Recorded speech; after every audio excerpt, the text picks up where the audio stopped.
And welcome everybody to another edition of C3 Film Room with Cody.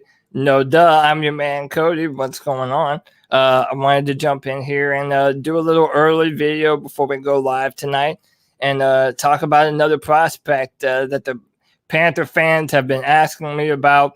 And, I have a lot of opinions about the rankings in this year's cornerback class. You hear Caleb Farley mentioned a lot. You hear Patrick Surtain mentioned a lot. I'm going to give you a little bit of a spoiler alert. I kind of feel like the guy that we're going to be looking at today might just be the best cornerback prospect in this entire draft class. And I'm talking about Jaycee Horn, cornerback from South Carolina. And, when talking about a player like Trevor Lawrence this year, for example, many people have said if you built a quarterback prospect in a lab, it would basically look like Trevor Lawrence.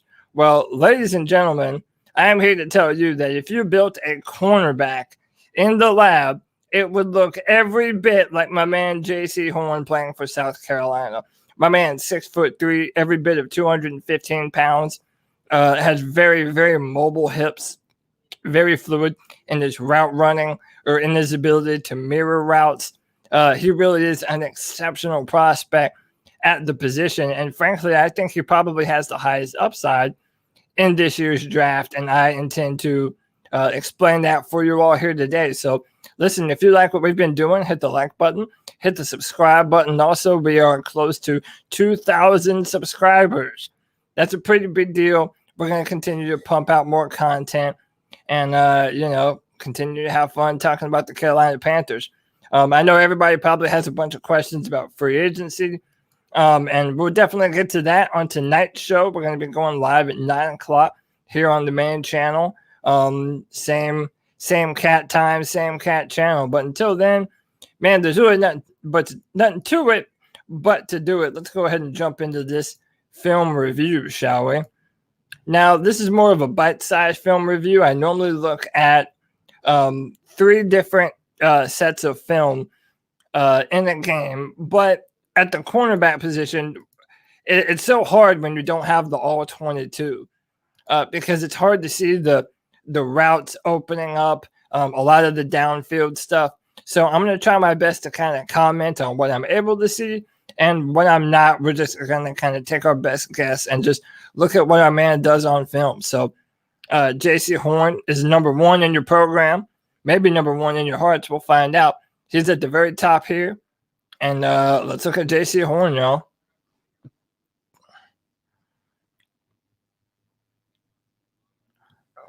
So a little nothing burger right there.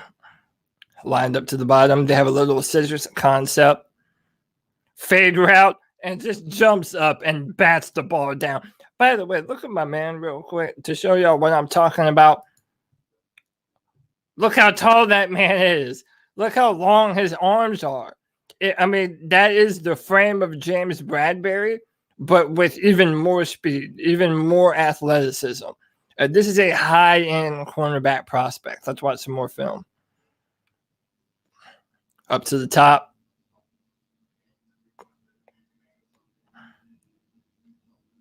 And look, another benefit to his arms being so long is you have to be able to press, you have to be able to shed a block, especially with these blocking receivers, be able to disengage them just like a linebacker does. Shoot your hands, disengage.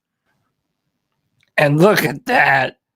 Just beautifully breaks up the crossing route at the bottom of the screen. He ran that route for the receiver. Blake Bettis, what's going on, bro?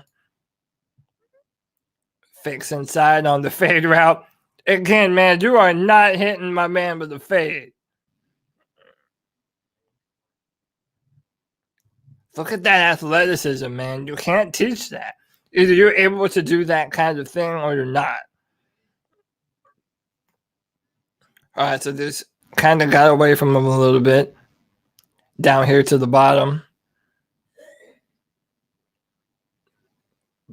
He has a good eye for the football. He wants to play the ball in the air.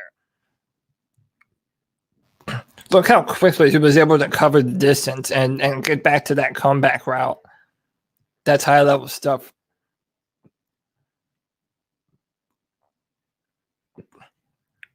Oh, my man with the dirty interception.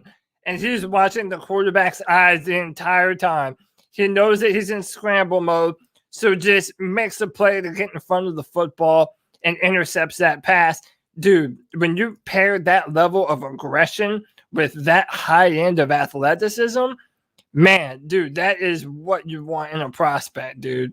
I tell you what, I'm a Clemson fan, and I'm wearing my Clemson shirt very much on purpose. But, dude, when it comes to drafting for the Carolina Panthers, I play no school favoritism, man. Oh, look who decided to pop up. It's my man. What's up, my man? Hey, for once, I get to do the introducing. Ladies and gentlemen, the founder of the C3 podcast, my man, Tony Dunn. What's up with you, brother? Man, we were out, like we had to get the kids from school, and then we picked up like a snack at a pub on the way home, and the waitress served us, and then her shift ended and she just left, and so we're just sitting there. So, and then I get home, and it took me a little while to boot up the computer, but I'm here, I'm ready, and I need you to tell me, why the hell should I care about Jaycee Horn? Well, you need to care about him for a few reasons. Well, I mean, listen, I guess you don't need to care about anyone, but I just think that convince me. No, everything is so up in the air. Oh, I will. And you see, you're a little bit late because we've already seen some good stuff from him. But I'll rewind it once we get to the end, and I'll let you take a look at it. Jaycee Horn is number 1. He's a cornerback for South Carolina. As a matter of fact, let me just go ahead and rewind it. Give everybody a double take. Oh, because one other thing, Cody, is letting us both control. Oh, you can. I can put up comment. Look. Ah, snap! Listen to me, man. Hey, we out here, boys. We out here. We broke StreamYard. We found the back door. Oh, that is right, huh? Yeah. Okay, that's pretty cool, man. All right. Hey, man, we out here figuring out the best way to get it done. All right, so look, I'm gonna go ahead and just replay this film. Jaycee Horn's number 1. And what you're gonna notice. How big is he? 6'3", 215 pounds. Yes, that's like straight. Yeah. Oh, dude, you can look at elite size. Look, this is him right here. This is number 1. Yeah, he has incredible athleticism. His hips are nimble. So look, Auburn's running a scissor concept to the bottom. They try and get the fade, and my man just jumps up and knocks that down. Incredible athleticism.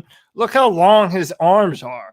Like I was saying earlier, if you built a cornerback prospect in a lab, it would look like my man Jaycee Horn. I mean, he is that good. His ability to mirror routes is just insane.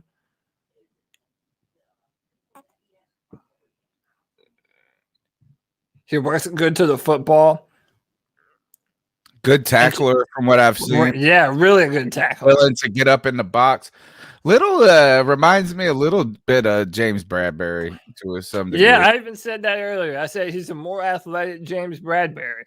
And dude, he just cuts off that crossing route. I mean, he ran the route for the receiver. How is the big guy in the slot? How crazy is that? Look at that. That's what they do now. They put tight ends in the slot now, too. And by the way, I have a surprise for you after this, because we're going to have a fun little discussion when we watch the next bit of film that we're going to watch. But listen, another benefit to a guy like this is look how long his arms are, too. He's able to disengage like a linebacker if he's able to shoot his hand first and disengage, especially when he's having to run down running backs and get off blocks. That's important, and he has the frame to do it.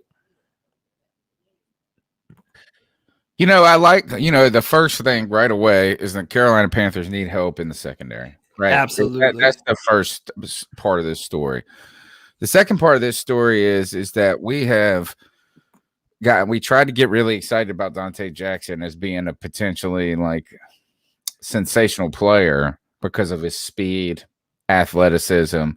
But at the end of the day, he was fighting an uphill battle because he doesn't have the NFL size. Right. And what I like right away by just the eye test is this guy belongs physically on the NFL football team. Absolutely. Football field. Absolutely. And by the way, I have him as my number 1 rated corner over Caleb Fairley and over Patrick Surtain. And for a number of different reasons. And, he might be the type of player that is a little bit more raw than others, but his upside, this is one of those players where you're betting on what he's able to do. And this play right here is actually a brilliant example of that. So the offensive line is going to break down and the quarterback's going to roll out. Jaycee knows that he's in scramble mode, intercepts that football, and he's staring at the quarterback's eyes the entire time. He knows where the ball is going, undercuts the receiver, and just has an incredible interception, man. And that wingspan is, man, he's going to be able to snatch anything out of the air. He can go up and get it. How does he compare to past corners that we would know? Like, for instance, last year, the number 1 name coming out of the draft was Okudah. Yeah. How does someone like this compare? And not that I'm trying to draw similarities necessarily, but like maybe even differences. Just to give us a reference point for us who are trying to figure how good this guy could be. Dude, look at this athleticism. So honestly, I would compare him. If I'm comparing him to Jeffrey Okudah was probably more technical on film. But but listen, you cannot teach the kind of size and athleticism that Jaycee Horn has. And he's aggressive too. I mean, let's rewind this play real quick. Look how aggressive he's all the way down the field. Probably runs into him a little bit there, but he has enough ups to go up there, get his arm in the way, and make a play on the football. Let me tell you, in the division where we have to face Mike Evans, Julio Jones, now we have Gronk in the division, these bigger body corners that are able to man you up, I mean, that's really coveted in today's NFL. And I like what Jake the Snake FSU says. He's like a bigger, more athletic version of Richard Sherman. And I do kind of like that comparison frame-wise. You got to wonder why we haven't seen corners get bigger, right? As everybody else has gotten bigger in the NFL. Yeah. But I do think it's kind of hard. And maybe I think sort of the problem is how does this guy match up against speed? Like pure speed. And there's a difference between NFL speed and just burner speed. Curtis Samuel type speed. These types of guys. Right. If you have to go face a guy like that. What do you do if you're the Carolina Panthers and you got this guy out there? Well, one thing I know is this. The kind of athleticism that he has kind of changes the game. We definitely need help at the corner position, but when you watch him on film, so we don't have the 40 time numbers yet. I don't necessarily know when South Carolina has their pro day, but you and I talked about on the podcast the other night, Daniel Jeremiah thinks that 40 times are pretty much going to be a thing of the past at a certain point. And right. You're basically watching what kind of play speed you see on film. Because if they play fast in pads, then that's really all that matters. So on plays like this, he's just aggressive. He's always around the football. And he can get his arms into play when other dudes can't. So I would, just by looking at his film and his ability to cover and change direction, if I had to bet, I would probably say he's a 4.4 runner. But I would say a low 4.4 runner. And this guy's, really 200. that yeah. big? Is there any point if I just Googled the top here? I'll do it again. Yeah. Top corners for 2020. Top cornerbacks 2020 NFL. Let's see. This is into 2020. All right, that's not what I wanted. So let's check this out one more time. This is him to the bottom, and he's just able to mirror. And when you have a cornerback prospect, you're looking for loose hips, for their ability to change direction.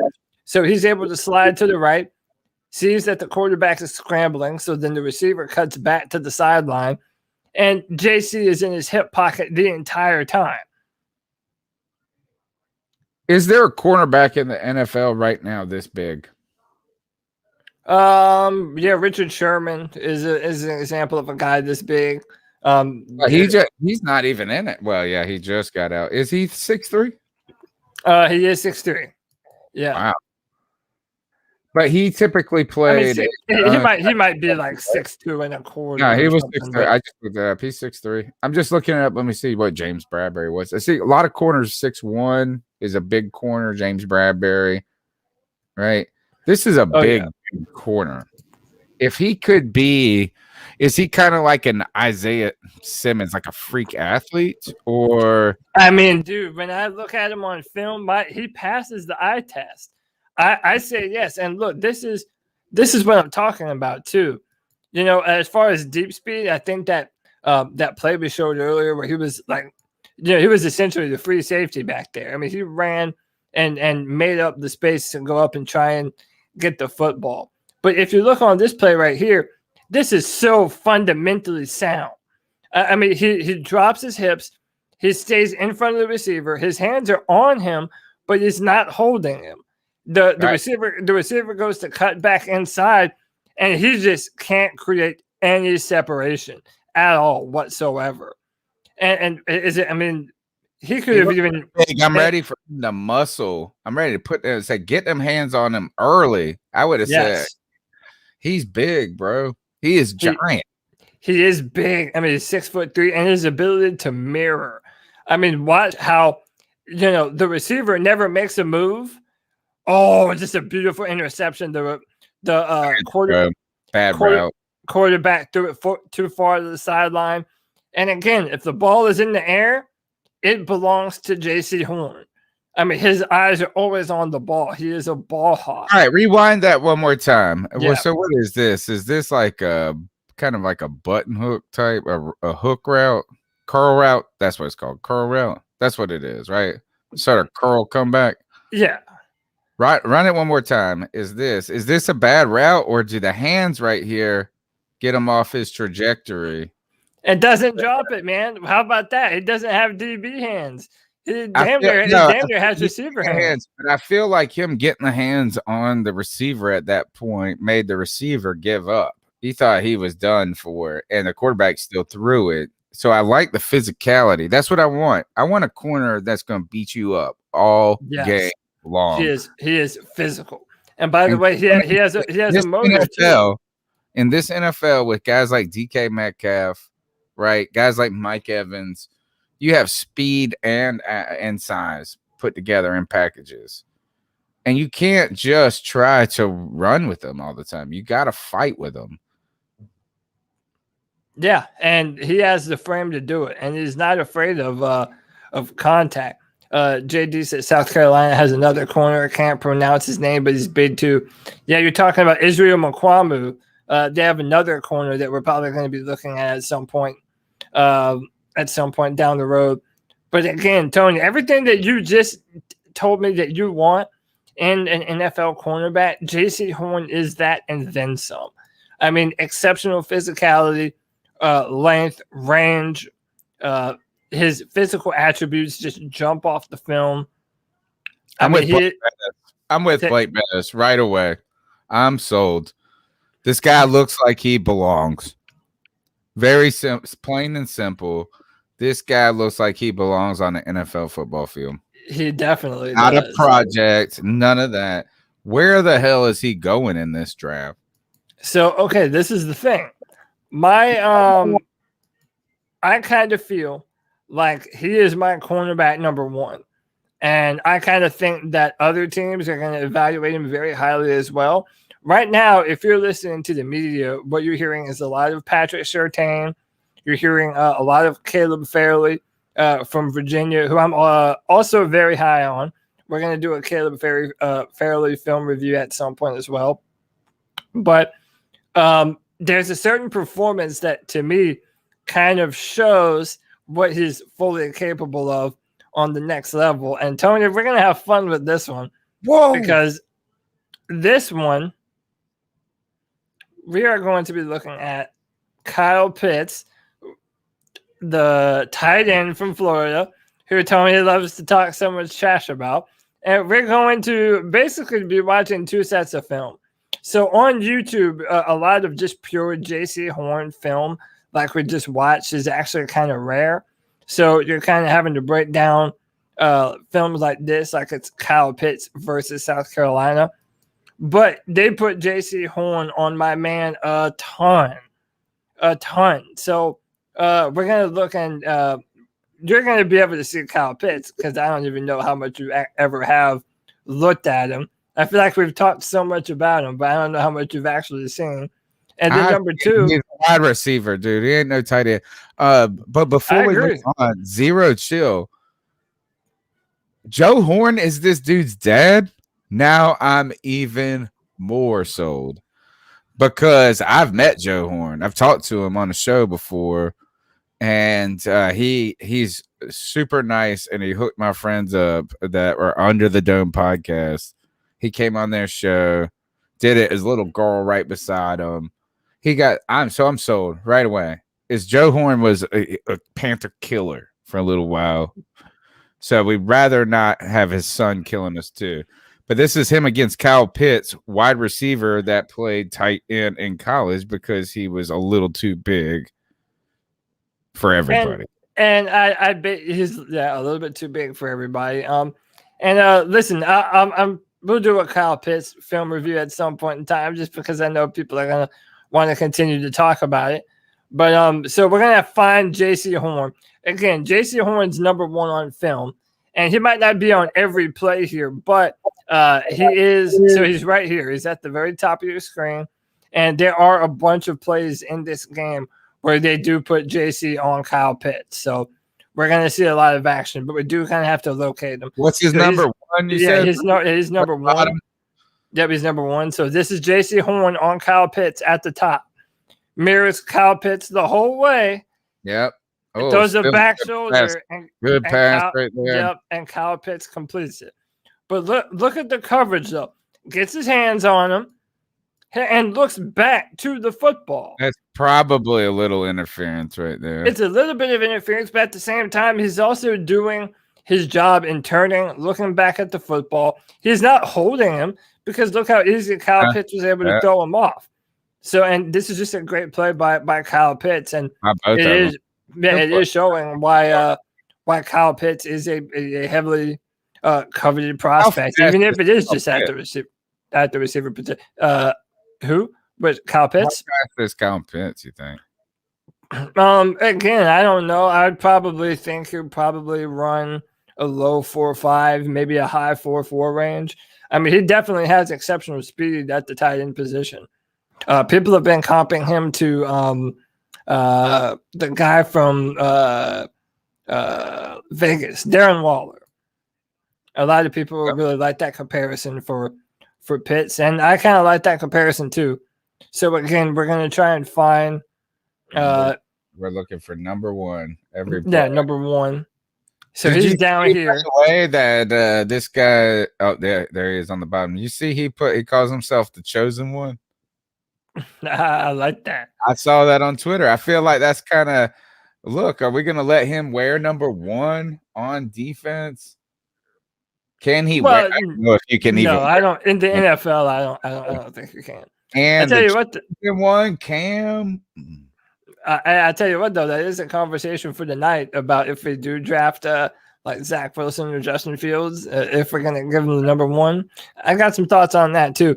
But here we are down at the bottom. He's trying to tell everybody that they're gonna try and crash in. JC does crash in, and then they just burn him and then get him for the touchdown.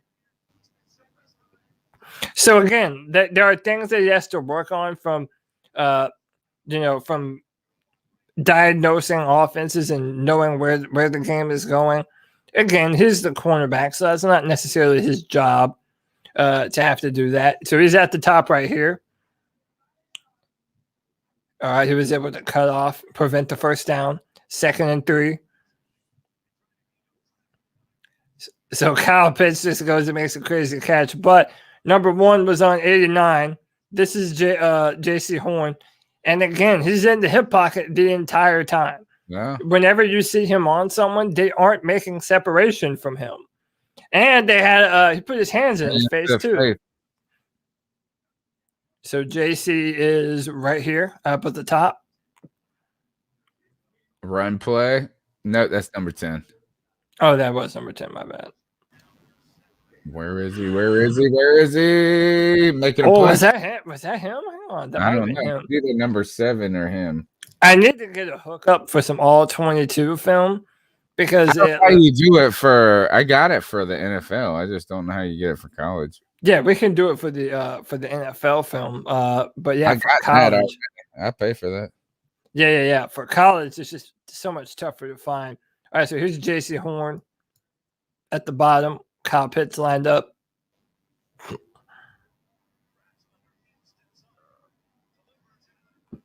So again, they knew that he was JC knows that they're trying to get my man on the little mesh route on the bottom and just mirrors him the entire way. Yeah, Florida just used a lot of misdirection and try to get different matchups. And honestly, like, you know, I know this is a Jaycee Horn film review, but that is the benefit of using Kyle Pitts as a tight end, because you're going to be able to put him on a bunch of different matchups instead of just whoever their corner is. I mean, so he's going to do better. He's got to learn to play as a tight end, because I don't think he has DK Metcalf speed. Yeah, he doesn't necessarily have to. It's just I wish he'd be more physical. Good. I think he's good. And he looks athletic, but he doesn't look crazy fast. So this is he has to be a tight end, I think. JC on Kyle down here at the bottom. They go the other way. It says stream. What is that? Just busted coverage. JC Horn's up top up here, I believe. Cody, his CK is here. Oh, hey. It's a party. Boys, you got pulled off of YouTube. Why? Policy violations, it says. Really? I wonder if it's the videos. Yeah, it just went down. Dang, I hope that our show ain't jacked up that night. But it did. This is the first time. And then it took you down? Yeah, the first time it did this, the first stream I did. Oh man. Yeah, I bet you it has to do with the video. Yeah. You know, how they say that, you know, this is not for without stream something different. It says it's all fair. It's all fair use. Streams are interrupted when copyrighted content is detected. After copyrighted materials no longer being streamed, streams are automatically re-enabled. So pull it down for a little while. All right, guys, I got to pop. I just wanted to let you know. Yeah, appreciate it, man. No problem. Thank you. So it'll come back up if I take the film off? We'll see. We'll wait a minute and learn a little bit. So my question is how do people do stuff like this all the time when it comes to other channels? I don't know. Like that's what I'm confused. Here's my question is, and you know what? Hold on. Let me just make sure that it's just not monetized. Let me make sure it's not monetized. Because that's what we might need to just do is make sure that the video, because I did monetize the last one, which is not worth anything. I make $2 a video. All right, so it is back. We're up. Okay, back? so all right, look, we're learning on the fly here, people. And essentially, me and Tony are gathering that if we use copywritten content, it pauses the video until we can get rid of it. Yeah, I don't know, man. Like, that's kind of weird. They're watching us. We probably got to take it. We could probably only use we probably need to use 30 seconds of video and then move to a screen 30 seconds of video, move back to our screen. That's my stuff. All right. So Yeah, let's but why try. is it determined? Like the last film room I didn't have any problems with it. The last two. It's probably about what videos we're watching, maybe. Like who hosts them, It's are just they so weird. I was watching a game film from Ohio State and BYU. Didn't have any problems. Well, I am here. This is my big question for people that are YouTubers and this and that. Do you know those two black kids that watch the music from the old music and then react to it? They're twin brothers. And You've described like 15 different channels right now. Right. Well, these two twin brothers, and they really made it. They were like on Good Morning America, and this, and I subscribed to them. And they were listening to Phil Collins Coming in the Air Tonight. And they like, when the beat drops, they were like, oh, I ain't ever heard no one go drop a beat 3 minutes into a song and this and that. And they went ballistic. Well, all they do is listen to music and react to it. And I've just wondered, why are we having problems here and they can do that? Yeah, I don't know. It did this last time. You want to try and I was gonna say try and do it again, but try and do a different one. And let's put a time limit on it. We'll do it for 45 seconds. All right. Okay. Or less. Let me find the right one. Boom, boom. So where is he projecting, you think? So again, my evaluations are different than other people's, but he's looked at as a top 20 prospect. The kind of prospect that is probably going to continue to shoot up the boards because yeah, I mean, he is one of the top players in this year's draft. All right, so there he is. All right. So do you think, is he first round material, clearly? Oh, yeah, absolutely. Absolutely. Is he number 8 material? I would have no hesitation picking my man at number 8. None at all. Absolutely none. What if Trey Lance is there? Well, see, this is the thing, right? Like I want to be able to talk about all these other prospects, but for the Panthers, if we're talking Panthers specific, I don't change my tune. I think it's quarterback over everything. Okay, what about Slater or Horn? Oh man, that's tough. That's really tough. I would probably. You got to make a decision. You're our GM, bro. I'd probably go Slater just because the importance of the offensive line, but it would be very, very tough, and it's very, very close too because. So this guy ain't a number 8 pick. I just gave you 2 players that you would draft over him, and there's only 6 spaces before us, and 2 of them are quarterbacks. Well, I mean, we're going to talk about our free agent signings. All right, tonight. pull it down for here. Okay. So tell me why. Then is that why you have? We got cut off again. Damn. Really? All right. Yep. So it's that. So all right, let's see how long it takes before. Shit, we might even end up deleting this video. Jeez, they're on top of the live watches. We're not even monetized though, folks. Yeah, this is the dumbest shit in the world. I don't know why. How do you know? Are you watching on our own YouTube? Yeah, I got the stream up. All right, so what you've told me is that this guy is a first round corner. He is a top 10 pick, but you would not pick him in the top 10 because of all the other important needs that the Carolina Panthers have.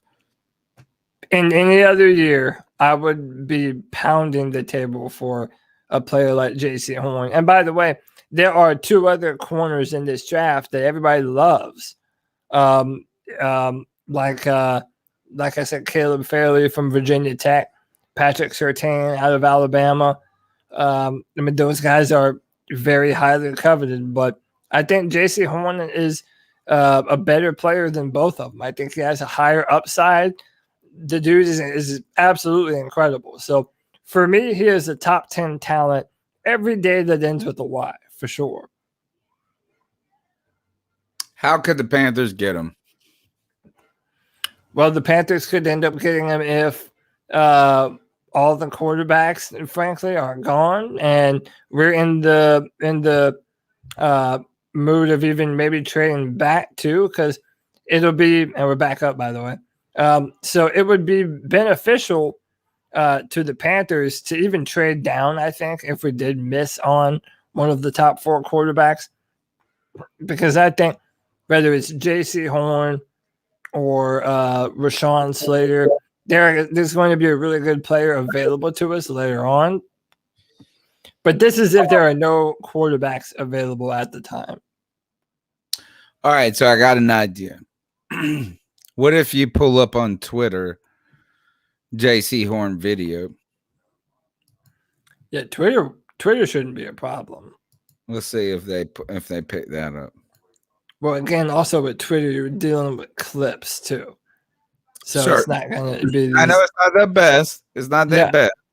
Yeah. But if we can, let's just see if maybe it's because we're on YouTube, using YouTube, that they're a little bit more sensitive to it.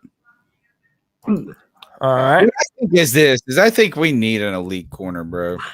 And this guy, We definitely do. I want the next film review to be Patrick Surtain. And I want to see why I want Jaycee Horn more. Because it's going to be really hard for me to not like this guy right away. Is that he's got size, he's got skills, he's got athleticism, he catches the ball. His dad was Joe Horn. There's a lot to love here. The only thing that I saw, and it's like the most nitpicking of nitpicking things, is I saw him backpedal for like 8 yards. And it was just like, man, this is a big dude trying to do quick feet. Yeah, but again, we showed this play a little earlier. Right. But yeah, this is the kind of thing that he does. It was that same little scissors concepts, and he's able to run to the back of the end zone and make a play on the football. Like, the dude is just crazy talented. Again, big is a problem if I see big being a problem. Some guys carry their weight better than others. And he's the type of guy that he moves like he's Dante Jackson. I mean, he's that nimble. So again, the Auburn film was his best game. There's no doubt about that. He absolutely went off, and it's his film against Auburn, which is why people are really evaluating him so highly. And okay, so look at this right here. Just like a bat out of hell, they throw the little screen pass. Yeah, little screen pass. And Jaycee just runs in with his long arms and just makes the play and saves the first down. Those are NFL arms right there. Absolutely, those are NFL arms. I like him. He's got a good physique for the NFL, man. Stop it, Tizzy. Stop it. Don't put that on He him. did not look like that, dude. Did you see someone said that the Texans just David Thomas said that the Tyrod Taylor just signed with the Texans. Yeah, man. I don't know how much you want to say for tonight's show. I got a lot of thoughts about that. I don't know what's on your mind just when it comes to tonight's show, because we might as well plug it. Tonight, guys, we do the C3 Panthers podcast is live at 9 p.m. The number is 252-228-5098. Tonight we got Pat Catalina. Let me make sure that's the right name, because I got so many names streaming through because you've been trying to sell me these players. Paul Catalina. He's host of the Locked On Cowboys podcast, and Paul Catalina does a show with Orlando Scandrick, former NFL cornerback, actually. And we brought him on we're going to have him on to try to help us figure out about the Cam Irving signing. Tonight we're going to be talking about Cam Irving, Pat Efline. You can go back and watch the YouTube video I did last night with my boy Scott Mason from Play Like a Jet, who is discussing Pat Efline's ability. So the Panthers are making some moves in free agency, Cody, that are oriented to the offensive line.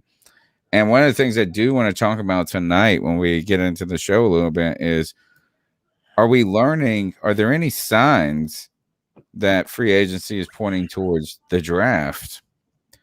And this video becomes more relevant to me as we signed offensive linemen in free agency in the first days rather than someone from the secondary.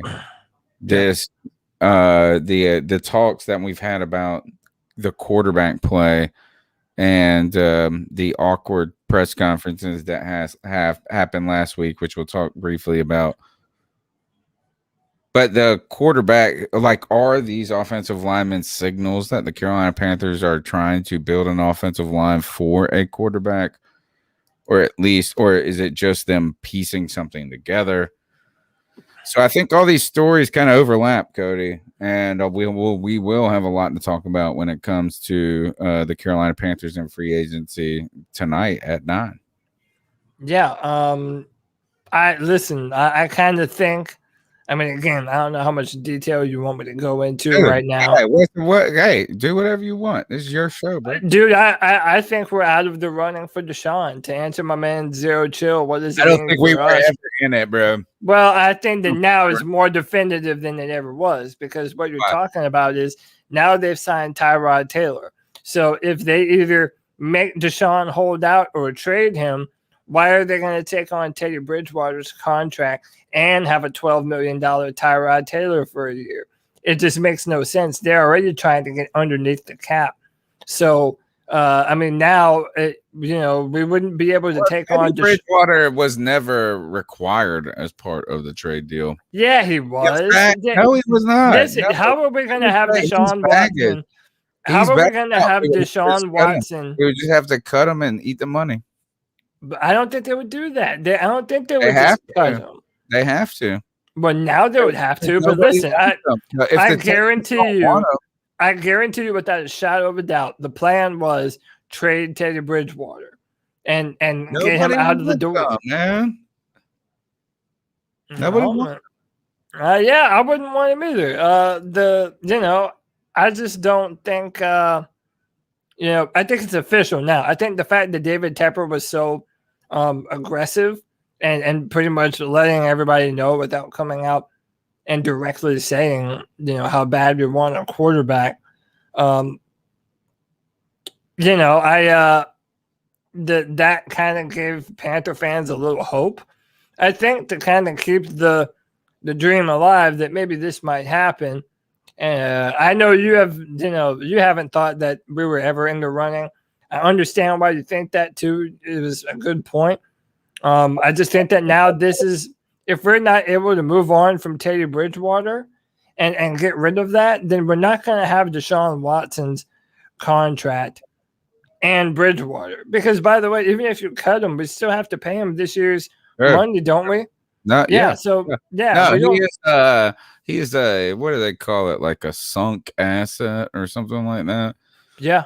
Where it's just like, sorry, he is a problem. And I hate to give you, I don't like to blow your head up too much, Cody, because you get a lot right. You get a lot right. And I like how you shoot off the hip and from your gut. We have talked incessantly, though, about you have been very critical about Marty Hurney and contracts. Yeah. I have tried to mitigate some of that criticism by referring to Jerry Richardson and how he had Marty pay his boys, this and that. But the Teddy Bridgewater contract's another bad one. Let's just go ahead and add that on to the resume of Marty Hurney. Yeah. Overpaying players that didn't need to get paid. For too long. Teddy, look, Cam Newton got a 1-year, $5 million deal or whatever it is. Right? How? Yeah. How in the world did Teddy Bridgewater get 3 years, 60? How? Hey, man, you have to ask that old joker we had. Hey, he played 5 fucking games, bro. 5. I've been cussing out Marty Hurney for what? The moment that we signed him back, I was livid when we signed. I wasn't even on the show at that point in time when we signed Marty Hurney back. I always hated the move. I never believed that he was going to change, and technically he didn't. He had a few good draft picks, and yeah, when he does hit on a draft pick, he'll hit big, but he doesn't know how to team build. He doesn't know who to pay and what to pay them. Shaq Thompson and I know we disagree on this, but to me, Christian McCaffrey was overpaid. And I think the organization is now seeing that and that they restructured the both of them. And the salary cap being lower, it was a necessary move to make. And then paying Teddy Bridgewater all this money is egregious. So that's the big one to me. And it's the length. It's not the amount. It's the length.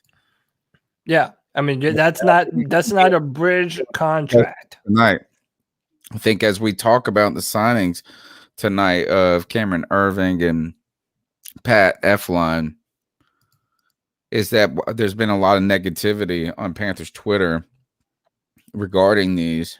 And I want to be fair to them, is that they've called the bums from the beginning. They said that about Matt Khalil. They said that about half of these dudes, like in the past. So they're not wrong.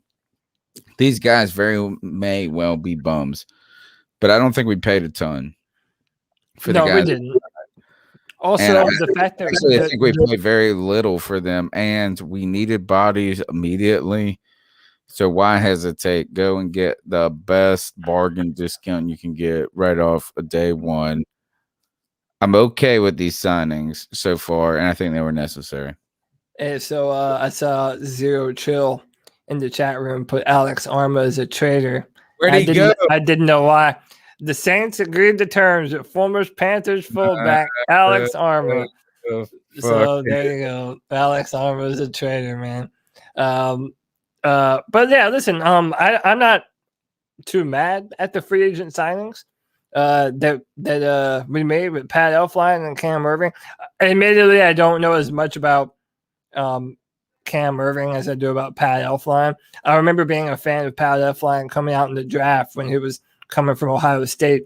I like Pat, and these are cheap contracts, and we're trying to build some depth on the offensive line. None of these names might wow you. We're not trying to build depth, are we? Yeah, well, I think we're so. Trying to build an offensive line. We don't have any depth. If you don't got play, you can't say you're trying to build depth when you don't got. But it's a depth because none of those players that we can name right now, you can't tell me what position they're cemented to start in. We don't know if we intend to play Cam Irving at left tackle or left guard. Are we playing Pat Elflein at center or guard?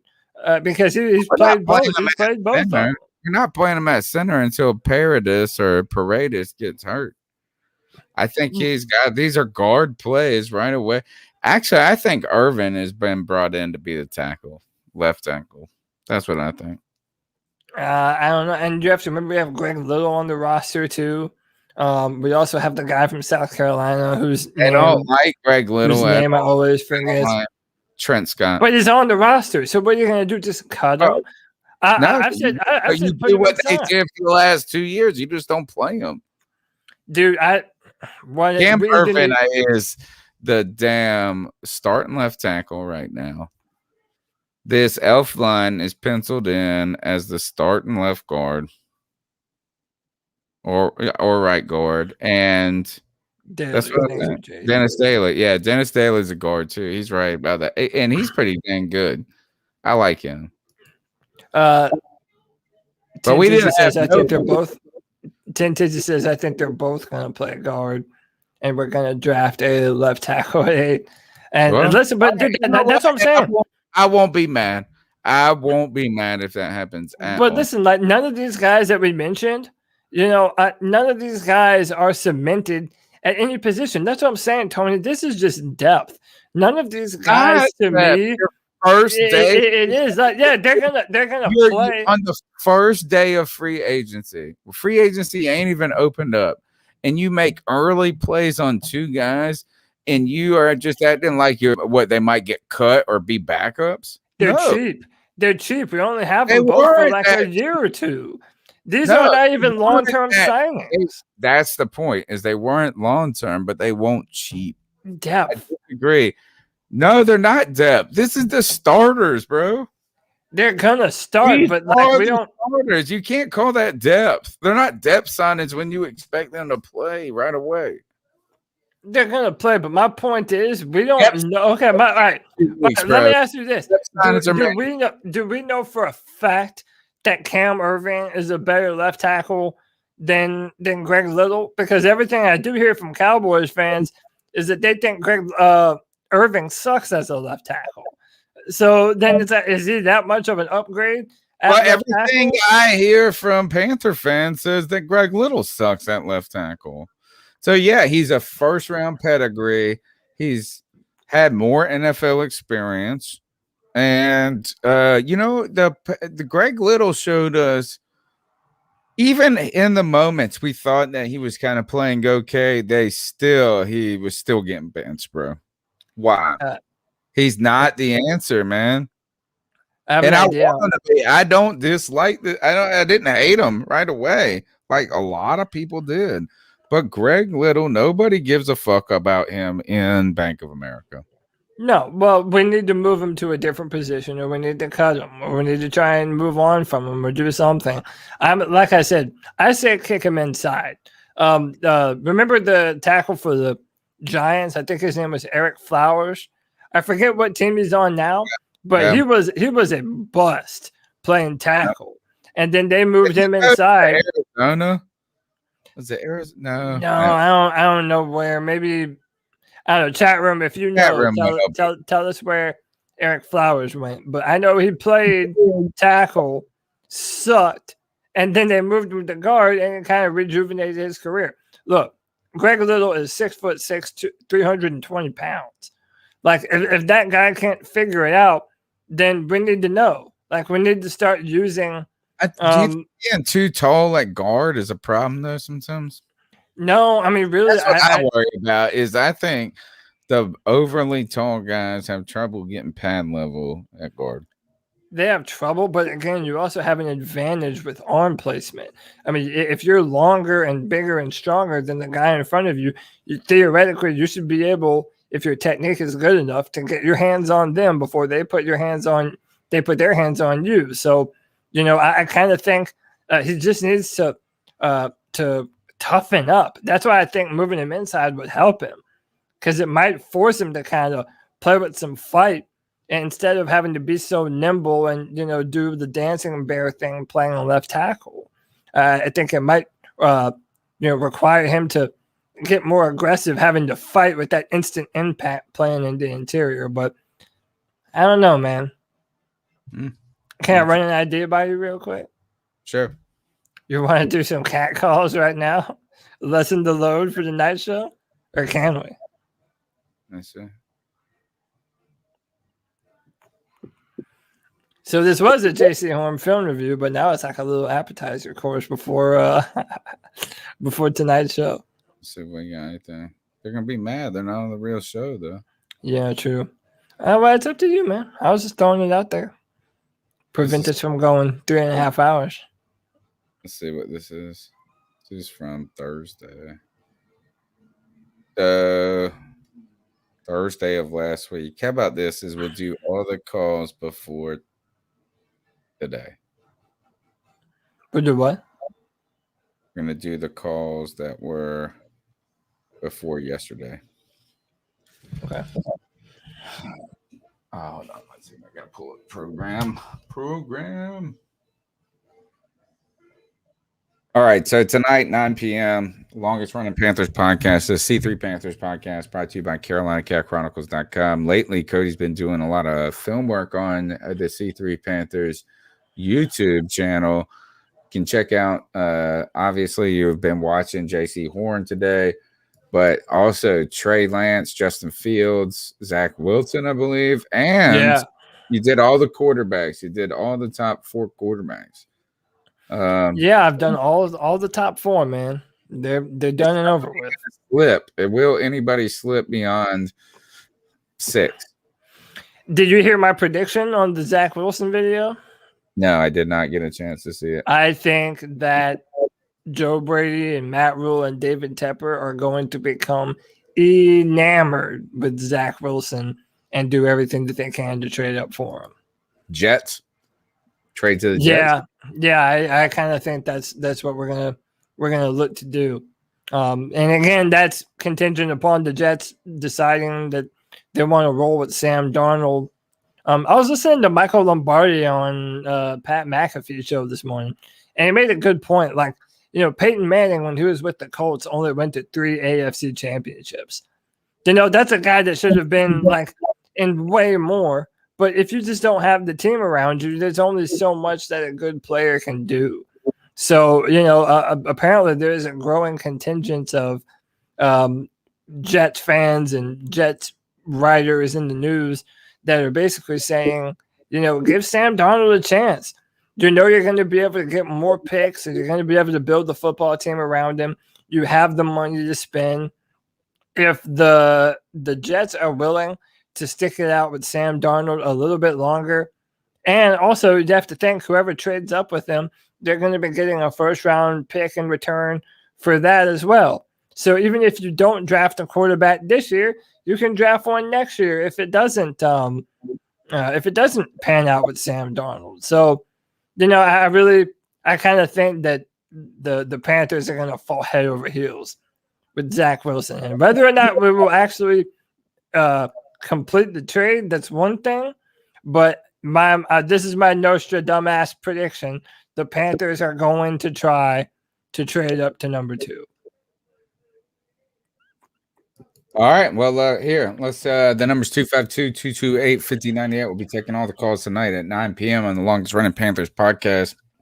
These are the cat calls. I don't got intro music queued up, but just know that cat calls make you feel uncomfortable, and that's it. And they just make you feel good. It just feels good. 1 and a 2 and a 3 and a 4 and a who's that cats. And then the back one with the in the snow.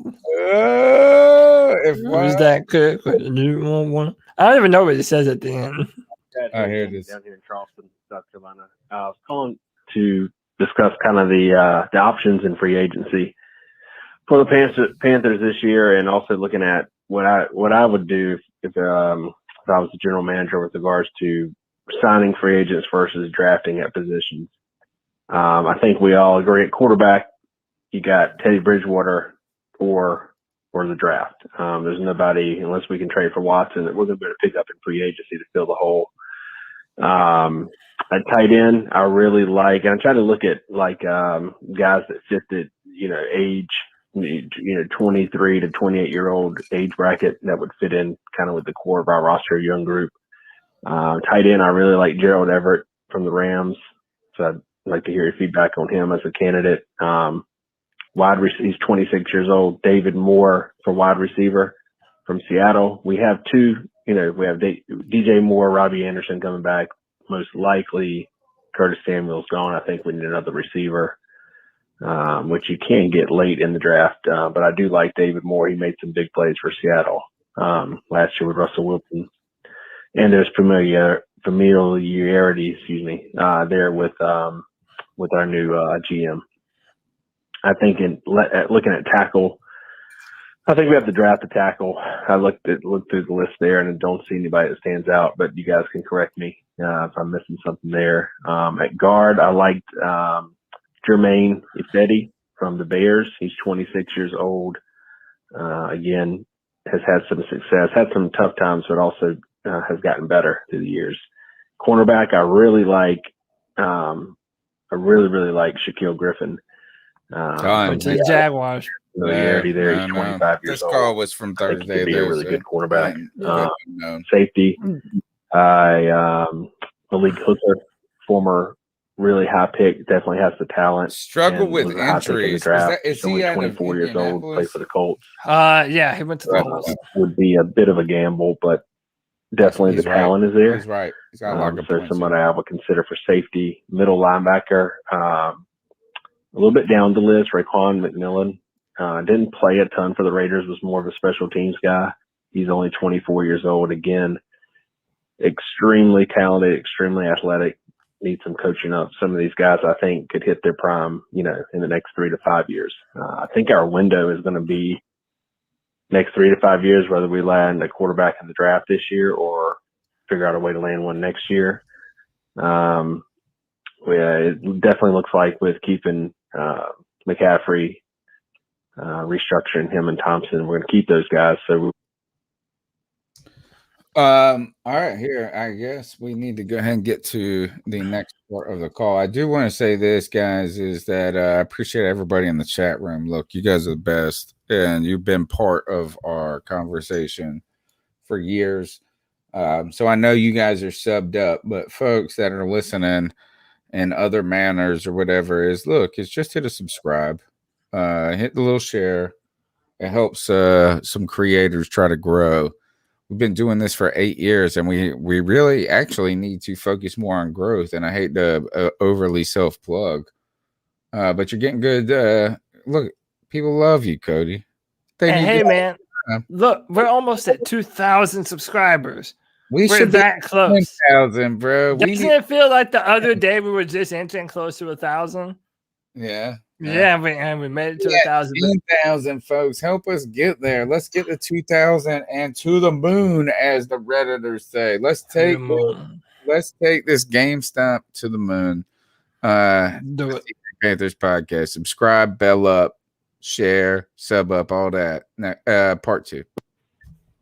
Hey guys, Chad again. I got cut off on the first call, but anyhow, was just going to finish that up. That basically, I think our window's the next 3 to 5 years with the way the current GM is approaching this. We can't trade McCaffrey now. Definitely can't with the restructure. Shaq Thompson's going to stay with the restructure more than likely. So it's a little bit of a mix of building for the future and trying to win now, it looks like.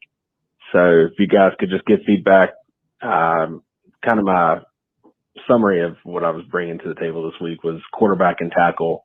Definitely looks like we have to go to the draft or just receive what we have this year. Tight end, I mentioned Gerald Everett. Wide receiver, David Moore. Offensive guard, Jermaine Ifedi. Cornerback, Shaquille Griffin. Safety, Malik Hooker. And middle linebacker, Raekwon McMillan. Just curious about your thoughts on that. All those guys are between 24 and 26 years old, which I think is sort of in that age group of what we're sort of aiming for. So anyway, curious what you guys think on that. Appreciate the podcast. I heard a lot of news earlier today about the Panthers being in. Actually, you know where I heard it at? The C3 Panthers chat, the Carolina Panthers chat on Discord. Join that, by the way. We have a great discussion going on. Discord are going crazy, dude. They're keeping up with everything. And what they were talking about this morning was they heard the Panthers were interested in Jared Cook. And they thought they were a little concerned that would eat up all the cap room.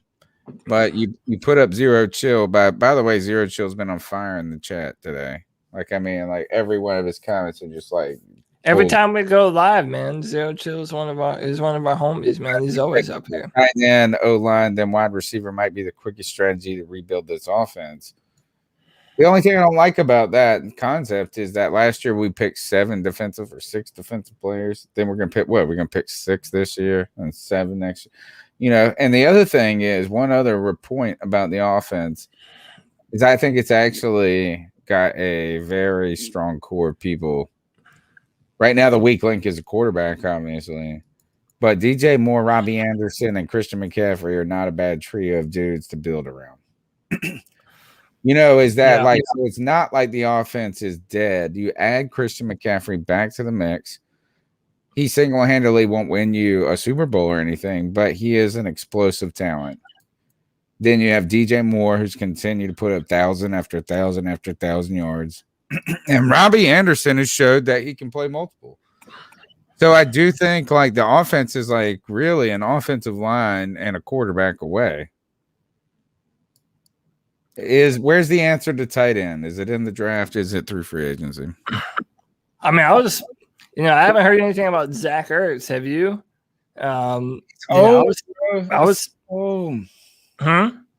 He's old. Dude, whatever. No, it's not. What? Is he 30 years old? Is that an old, decrepit man? That's not that bad. Man, I just worry about how much it would cost. He's going to cost less than Jared Cook. No, I'd say probably more than Cook, huh? Let's see what the age are. By the way, Josina Anderson is reporting that safety Keanu Neal is in the running for the Cowboys, the Jets, the Lions, Vikings, Colts, and the Panthers. And additional note, he is open to playing linebacker, which I don't know how I feel about that, but that was the Sports Nut. He posted. Does that mean he's going to play strong? Oh, he is only 30. He's younger than Jared Cook, bro. Yeah. Yeah. Well, all right, man. This was supposed to be a Jaycee Horn film review, but this is like a mini diet episode that we got to knock out before the show. I'm gonna go eat some fried catfish because I'm starving. And Tony, we will do this tonight, man, and we're gonna. Don't forget, call Catalina tonight. Download Insider helping us to learn about Cam Irvin. The number's 252-228 on the screen. You can follow me at cat_chronicles live every Tuesday night, 9 p.m. Check out the YouTube channel. Cody, give your own plug.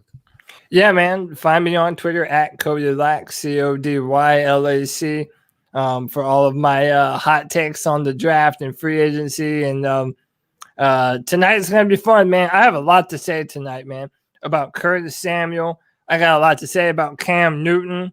And I don't care if Panther fans want to hear it or not. I have a lot to say. They do. Yeah, man. We're going to talk about it all. Yeah, and then follow all my content on Draft Tech. There will be a brand new mock draft this St. Patty's Day by the time free agency is over and settled down. So yeah, man, check me out. Peace and love. Later.